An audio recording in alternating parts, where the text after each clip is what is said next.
So, have masculinity gone off the rails? From an elderly heterosexual point of view, I sadly have to admit that modern concepts of masculinity are totally wrong.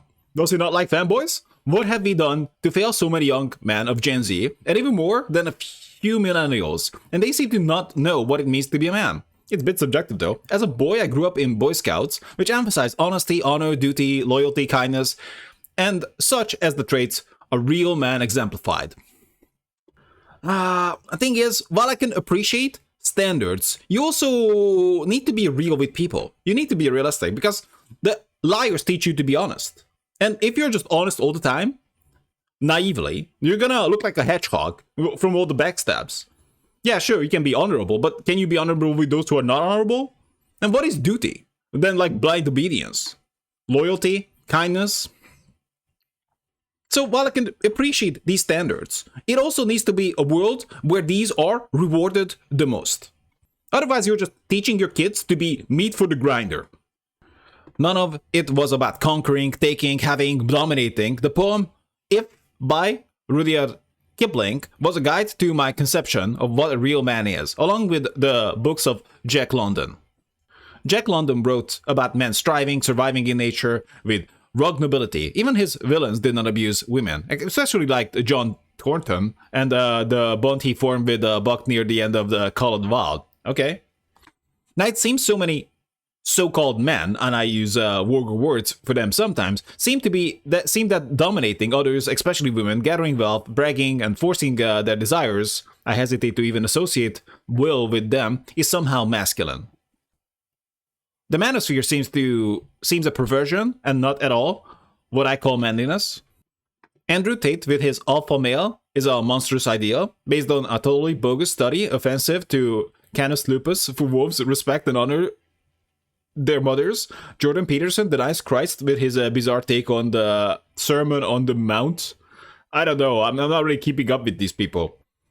As part of teaching my sons about sex, I spent a lot of effort explaining why they should demonstrate respect for all girls, even for selfish reasons. I told them that self-control was an important quality to develop and display. Now it seems young boys want to show how easily they can be offended and how violently they can react to being dissed. They seem to think that showing toughness is important, but demonstrating gentleness is stupid. And even there, toughness is not resistance, it's just violence.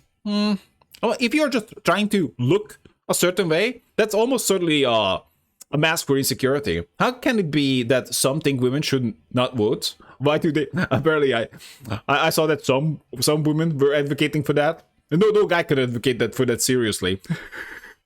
Why do they think women should not control their own bodies? We as a society have ruined so many boys. They will struggle to find love, and so many women will not find a real man. And many women, in a frenzy of self-defense, cannot see the males who hold to an honorable ideal of what it is to be a man. The problem here is that I can completely sympathize with this guy, but I don't think we tell people about reality. People are not going to tell you, almost certainly, about reality. Or maybe your parents will, perhaps, but even this guy is just kind of preparing his own boys for an ideal. For a fantasy. And no doubt, the other side of the coin is needlessly crude. But let's just see what people say. It seems from a deeply insecure society, yeah, that's a good point. I used to feel not manly when I was younger, and it was for basic things like posture, language, interest, okay? Yeah, but like, wouldn't the manly thing be just to not care? Because then you're trying to live up to some ideal manliness. And both sides, I guess I can favor one here, but still, both sides are guilty of this. You just have an ideal of what a guy should be. And if you're not that, then you're not a guy or less of a guy. So, in older times, you may have played video games and they thought like, oh yeah, playing video games is not a guy thing. That's gay or something. Or maybe they said like, reading books, that's lame too. My point is that being a certain idea is not you and not what you want to do, nor you have to live up to it. Now that I'm much older and away from the childlike mentality, it's really easy for me to be manly. But what does manly mean? I would argue it means nothing. It's as simple as existing, and well, that's a good point. And I don't need to do anything anymore. Yeah. If you just looked at okay, weird analogy, but sure, a lion. You would not say that that lion is not behaving like a lion. The lion being a lion is the essence of being a lion. It doesn't need to wear like purple hats to be a lion, or live up to an endless list of ideas to be a lion. At that point, the lion might just say like, yeah, screw you, I don't care about your idea of what a lion is like. I'm just gonna do what I like. I don't even think about it anymore because I don't care. I don't want to bend myself to fit into other people's rigid idea of masculinity. These kids might be fine once they grew up a bit, but there is a chance these manosphere idiots might be planting corrupted seeds. I would say this is a direct reaction of possibly the OP is guilty of this. I would say he's guilty of this, is that they are painting on a too idealized version of the world. And what's gonna happen to these Boy Scouts as they meet reality is that they're gonna be pretty upset and depressed and possibly feel helpless. They're gonna try to uphold their whatever ideals that was imposed on them. And I'm not saying that you cannot hold yourself to these standards with those who hold themselves to possibly these standards if they value it. But I don't think life is one size fits all. It's perfectly manly to accept who you are as a person, flaws and strengths. I would say just reject the idea of manly. It's a spook. Just do what you want. Not in a dick way. I think the whole conception of manliness is pretty flimsy to begin with. Masculine traits are always relative to social consensus. Yeah. I mean, you will experience this growing up. You would experience this growing up as a guy. It's like you suddenly not a guy anymore because like it takes like a certain things to be a man, and you have to do all those things to be considered a man. And if you're not that, then you're not a man. But it's not that innocent because like you have to do certain things, or you essentially become a pariah, or others not gonna think less of you. For instance, as a more extreme example, in Zambia, boys have to drink sperm in order to become men. Yeah, it's all performative voodoo bullshit, and it always has been. Just be who you are and accept yourself. It's really nothing more manly than simply being comfortable in your own skin. Yeah, I gotta say, I kind of really like the fanboys rising up in a selfish way, I suppose. Because for a long time, being a guy essentially meant that you could wear like 2, maybe 3 type of clothing. It's the suit and possibly like a shirt and jeans, and you had to act like one certain way. And you certainly had the freedom to not do that, but if you did not do that, then others thought less of you. So yeah, it's kind of a trade-off. I always saw the whole alpha male thing as sort of doubling down on those boyhood insecurities. Instead of growing beyond them, you cement them into your identity and govern by them. It's transparently insecure to adults, but other insecure boys can look up to. If you need to feel superior to others, you're not that good. And if you just feel inferior to others, that's also not useful.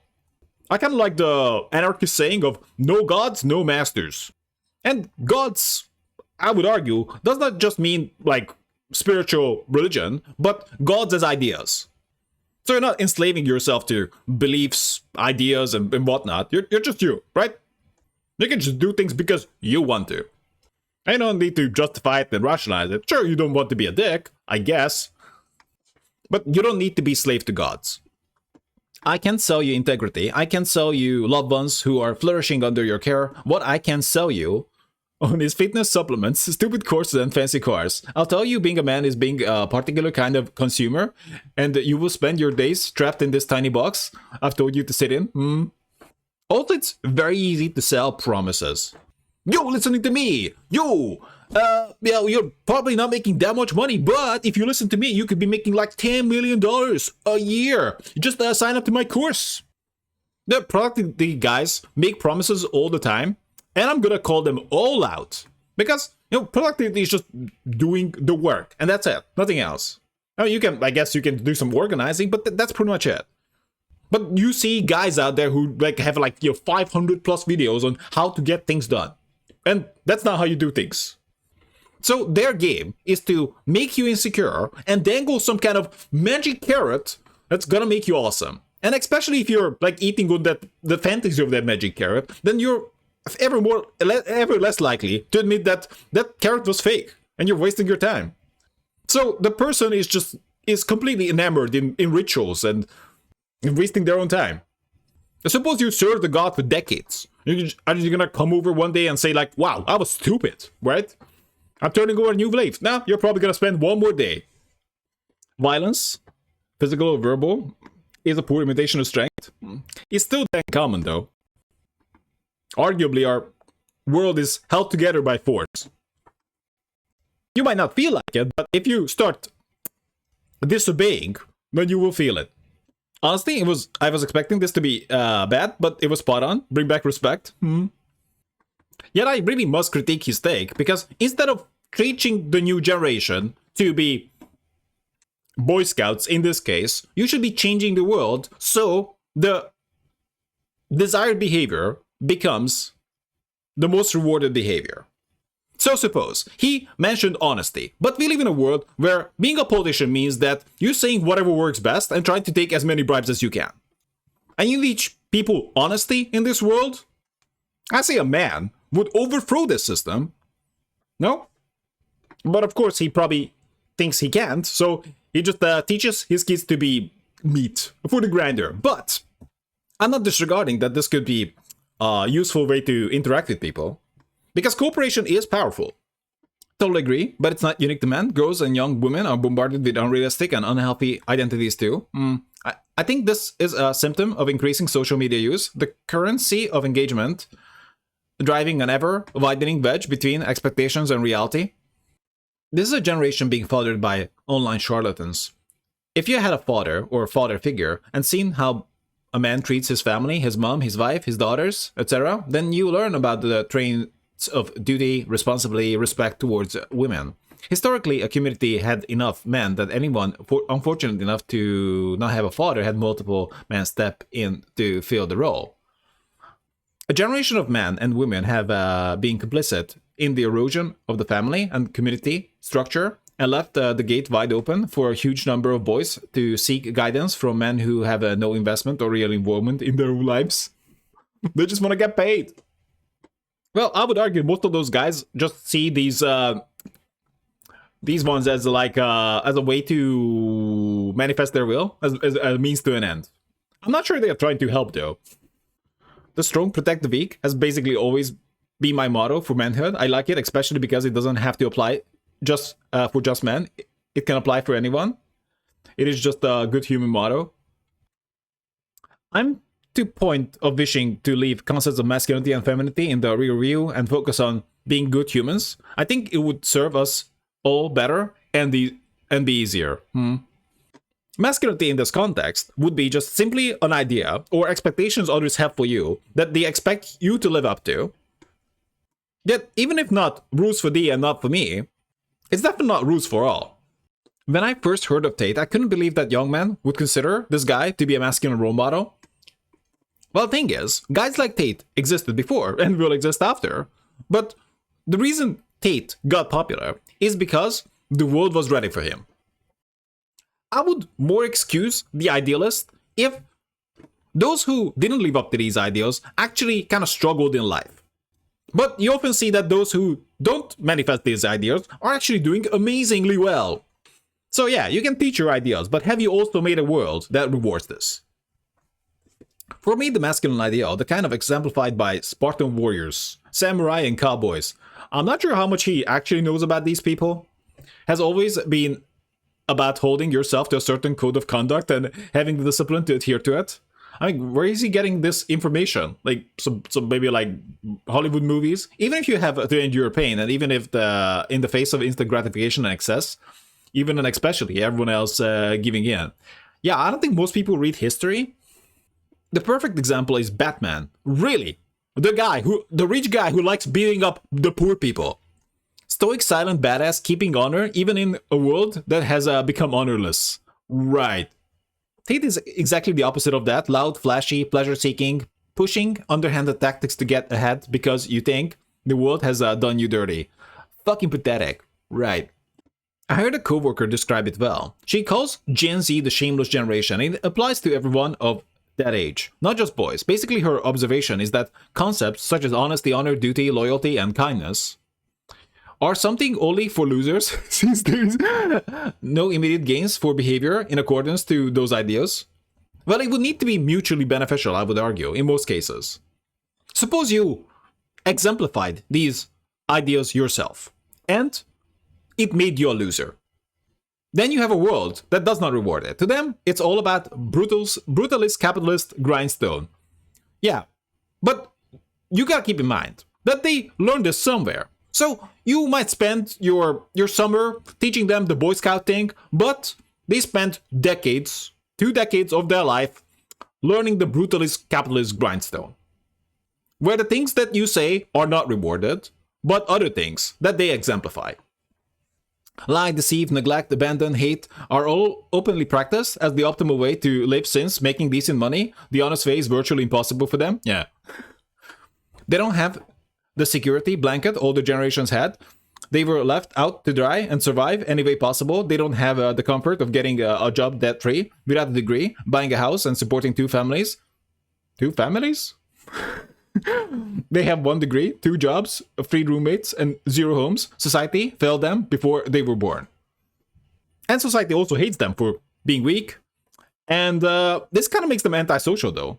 Well, in a way you might call antisocial. That society does not care about them. Essentially, they are left to perish. And if they rise up, then they are just beaten down with violence. Yeah? Lack of good, real, masculine role models? I think they kind of exist a little bit.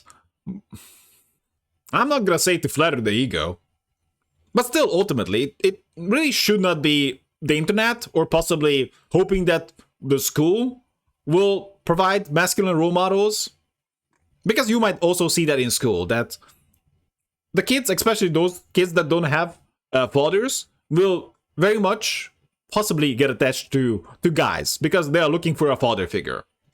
And it's a little sad. I think they could use a teacher, but they kind of need a dad.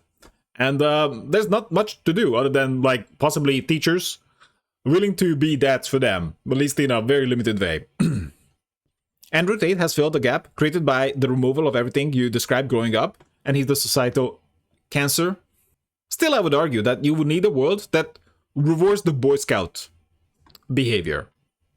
I do have to say, what have you been witnessing? Because I have seen the opposite, which is a lack of masculinity. Many men today don't know how to be rugged and handle traditional masculine traits. But to be fair, the difficulty is kind of turned up. But yeah, I guess that is the traditional one, that you need to win at all costs. No matter all the variables. Don't matter. Yeah. If you don't make it, then you're a total loser. I've seen men sitting in the car while their woman went out to pump gas. Is that okay? That's just so arbitrary. I've heard men say they don't know how to change out an electrical socket, change a tire, or change their oil. You can just do this when it comes up, right? You can just Google it. I've seen men that let their woman walk on the side of the sidewalk with the street next to them. Huh? So many things that you listed about integrity and kindness. There's a lack of it now. Okay. These ultra-romanticized, honorable ideal men you claim are gone, never existed. This is more of an objective take here. Any knowledge of history tells you everything you need to know about men and humans in general. Misogyny, one-sided loving, abuse, war, slavery, colonization, genocide are the story of humanity. Ask boomer women that spent decades getting beaten to a pulp, and one-sided love by their alcoholic husbands, how honorable men used to be. We're the same old, disgusting animals we've always been. Only now we are connected by the internet and can witness the terrible spectacle of our species' madness in 1080p. Yeah, I'm gonna agree with this. I was a bit more careful before, but if anything, our reality is more mask off right now. So essentially, idealism has fallen.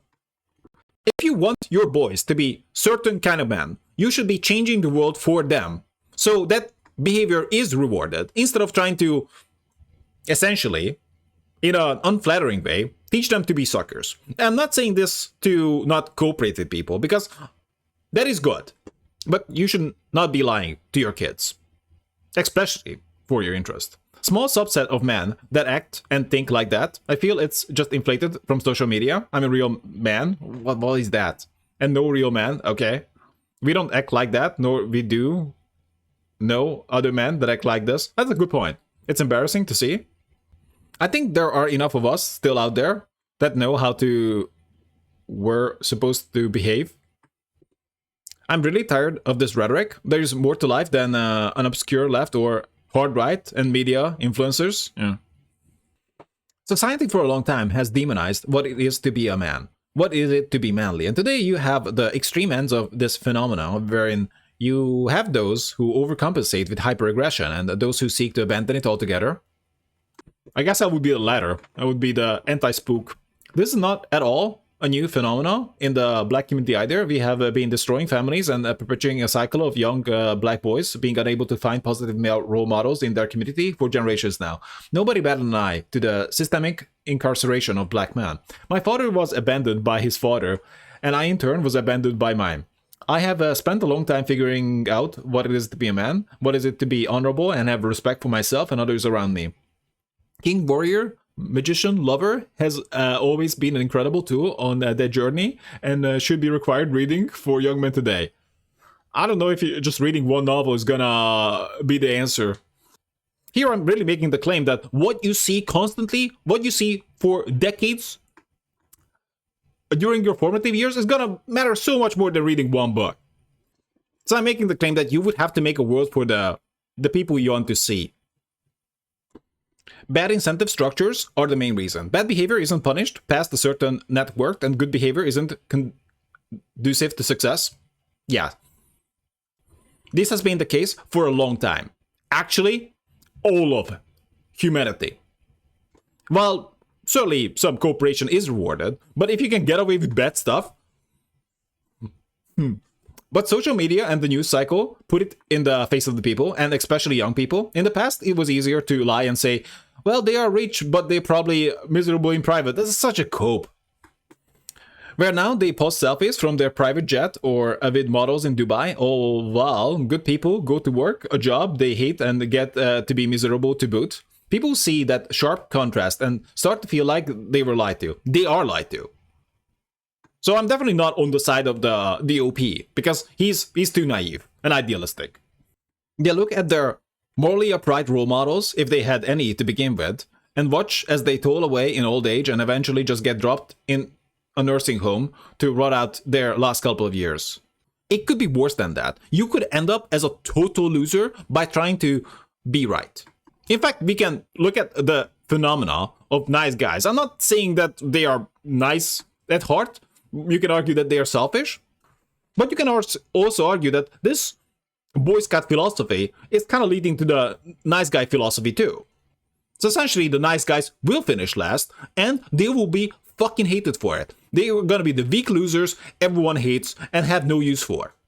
Now you might disagree with me here, but if you just look at the homeless, who cares about that? But we are a society who celebrate the rich and famous. We clap for movie stars, but when the poor, no one cares. We just walk past them. If someone's down on their luck, it's unemployed and or homeless, no one cares, right? If your name is bent over, then you're a no one. They decided to emulate the people they want to end up like. Yeah, that's a good point. So in our hyper-capitalist society, we do have a crazy competition too. When someone can sexually assault people, lie, and be sickeningly degrading to others, and still be lauded as a successful person. Because good and bad, by many people's interpretation, seems to be more tied to power than anything else. Or perceived power, I should say. And only ever face the smallest of consequences. It demonstrates to young men that honesty, kindness, integrity are for suckers and losers. You can teach people morality all you want and send them to Boy Scouts and to church, but when they see immoral people doing better and getting more and dying with a smile on their face, they will know that morality doesn't actually do anything for them. In fact, morality is just a spook too. Because you just have a list of ideas and it means nothing. Because in fact, it just comes from you. It is just your feelings. The emotive stake is that that morals, right, good, justice are all just your feelings projected onto the world.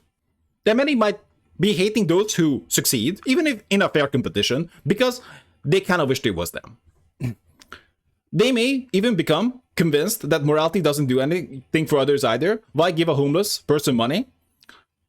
It's worse than that. I've come to the conclusion that it's much, much worse than that, because those who have it good not only try to have it even better, but try to sabotage others, because that's how they get ahead. Because I kind of like thought about this, like how to get ahead in a way that others are like not hurt at all, for sure.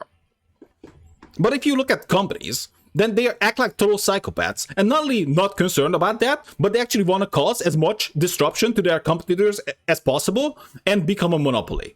So they're not concerned with like doing as little harm as possible. They're concerned with getting as much as possible and doing as much harm as possible.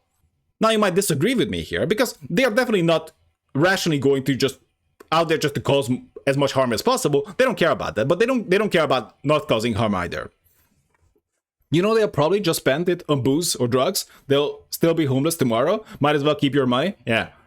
But it's important to put in context that the lower you are, the worse you have it, the more tempting it is to escape it, even momentarily. So of course, if you're homeless, then just getting drunk is so tempting, because can you even fix your life? Let's say, yeah, someone gave you like $10, and they might be thinking, they're the stupid person thinking like, oh yeah, that homeless person is now have a chance of get back in life.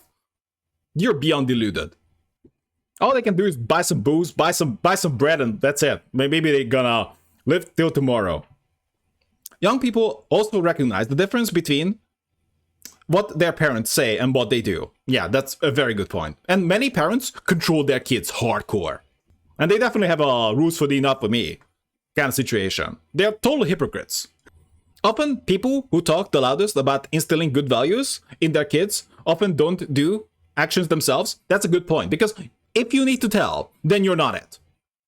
You should be the good values and winning in life, and then people will listen. In many instances, those good traditional values are coupled with good traditional bigotry. Also, you're kind of telling them how to be like, and it can be okay. I'm not saying that it can be, but if it's just arbitrary, then what's the point? You're actually just molding them to your preference. You're not even getting them ready for life, but like, oh, you gotta know about God because I like God, and that's my special little friend. And kids recognize the dissonance and start choosing what elements to abandon. Often the only thing that stays are the negative elements of traditional masculinity, because those are the ones the broader incentive structure actually rewards. Money, and particularly the comfort and status it buys, becomes a greater priority than being good. Also worth noting that good is just in your head, / it is what others indoctrinated you into. There's no other way to tell good than you're feeling towards something or feeling against something. If you get the money and cheat like hell to get it, then you can afford to do some charity after. Yeah. Also, it's almost pointless because people just do what they will and then justify it. They rationalize it, and it's so boring. Start the foundation named after myself. Also, you see that when people like doing good things, they very often put themselves at a focal point. They are not really doing good things to help people because they wouldn't do it anonymously. They're doing it to buy favor, essentially. They're trying to buy goodwill. I don't care about starving children or children with cancer. I care about more people buying my product. Yeah? This is just a calculation for me to get more money and more influence, more power. Pat yourself on the back for all the good you do. Become an influencer and be surrounded by people who tell you all about how you changed their life or made them a better person just because you posted a motivational TikTok. Those are really not gonna help your life. You should feel motivated by doing things, not like watching things. People will do horrible things to get on top, do horrible things while on top, but toss a few good things out so they can sleep at night and deflect any criticism with, I created jobs. But that's not a good thing. I gave $1 million to help kids in Africa. You gotta make sure that others know about it. Morality is something they sprinkle on after, clean up their reputation with, and it's what they end up being remembered for after they die. People tend to also equate goodness with power. So interesting idea is that God is the ultimate power and the ultimate good. All the tearful eulogies will be about how they were trailblazer, a beloved father, and a philanthropist, and never about the people they wronged, the rivers they polluted, and the plywood sweatshops they had their product made in. In fact, if you bring those things up, people will say how disrespectful it is, or how you must just be jealous of their success. I'm not even sure most people realize that they are largely equating goodness with power. I guess the classic story would be the prince, the hot prince whose claim to glory is that they're just a prince, I guess. But all the chicks love him, man. All the chicks. They're in love. All of them. But is he a good person? Of course, because power is good. It all comes back to incentive structures, and we live in a world that incentivizes bad things. That can be changed, but it starts by ensuring bad behavior doesn't get rewarded on a large scale, and that those who do good are highlighted and their behavior is incentivized. Work to redefine success in a way that is aligned with morality. This is an excellent take. You need to reward the desired behavior. And I'm making it clear that reward, not just punish, because they might get away from a punishment. Fill the world with good role models and make it clear that bad behavior is not something society tolerates or forgets, especially from those who are successful in other areas. It also starts with not doing the easy. They were a good person who did a lot of society, but they also owned slaves. But that was really common at the time. So, yeah. Because that leads to, sure, they got accused of some wrongs, but those people were just out for money and to ruin their reputation anyway. Besides, they were a really good comedian, musician, director, and politician. Excusing and justifying historical misdeeds leads to excusing and justifying current ones by applying the same logic. When your community was your world, your reputation, whether you were honorable, mattered because you needed to do business and interact with your community to survive. And if you screwed over your neighbors, you actually screwed yourself over in the long run. It doesn't matter now.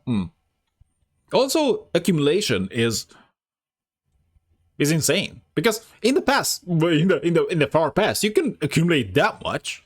If you read history books, how much people can accumulate? I mean, they possibly accumulated wives. So suppose this is like the top guy. He accumulated like 4 wives, and when they went hunting, he made sure he got like the good part. That's pretty much it. But compared to the inequality we have right now, that guy is a total loser. Come on, man. Couldn't have said it better. Also, local incentives can differ from place to place. So this was a great take. We keep lying to the future generations and teach them idealism instead of actually changing the world.